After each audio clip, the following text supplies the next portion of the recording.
Okey. Pada muka surat 20.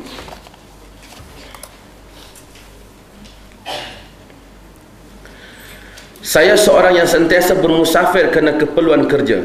Setiap kali saya bermusafir, saya sentiasa mengerjakan solat fardu, tapi tidak berpuasa pada bulan Ramadan. Adakah saya berhak untuk berbuat demikian? Katalah macam ni, driver bus express, ya? Daripada Penang ke KL setiap hari, musafir dah setiap hari. Adakah dia ada kelonggaran untuk berbuka puasa?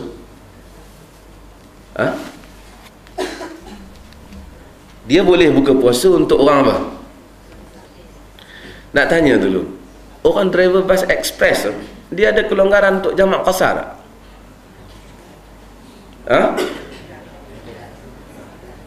Kenapa kita nak zalim dengan dia? Sian dia. Dia ada kelonggaran tak untuk jamak qasar? Ada kelonggaran, kerana jamak qasar berdasarkan jarak ataupun berdasarkan uruf, dia dua. Majoriti para ulama, hadis-hadis tentang jarak jamak qasar ini tidak begitu kuat. Tetapi oleh kerana itulah yang tinggal dalam bab itu, kesimpulannya jamak qasar ini boleh dilakukan pada jarak 80 km. Ibnu Taimiyah lebih mencenderung kepada apa yang dianggap oleh masyarakat sebagai musafir, maka ia boleh melakukan jamak qasar. 3 amyal ataupun 3 mil dalam hadis Muslim itu jarak yang Nabi melakukan qasar. Berlaku perbincangan para ulama berapa jauh. Ada para ulama yang menyatakan 3 mil itu jaraknya 36 km. Ada. Albani kata 8 km 1 mil, 3 mil jadi 24.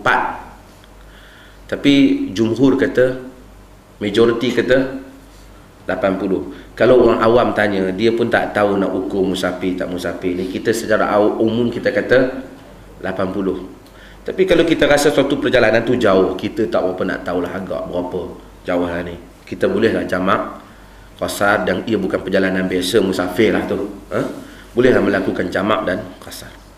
Okey.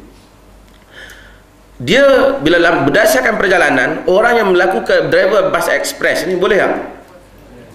Kalau ia boleh jamak qasar, boleh tak dia tidak berpuasa kerana musafir? Ada pilihan tak untuk dia? Ada pilihan untuk dia.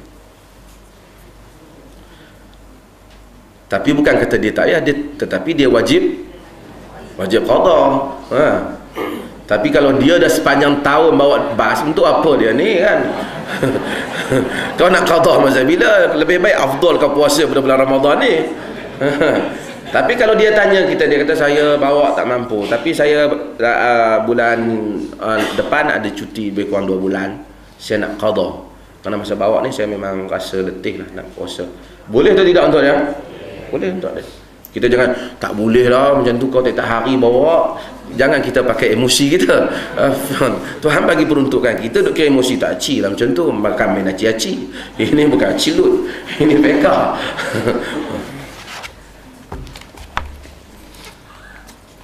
Katanya, kamu boleh mengqasarkan salat dari 4 rakaat kepada 2 dan menggabungkan solat zuhur dan asar, maghrib dan isya. Kamu juga dibolehkan berbuka puasa, tetapi dikendaki mengganti pada hari yang lain setelah Ramadan berakhir.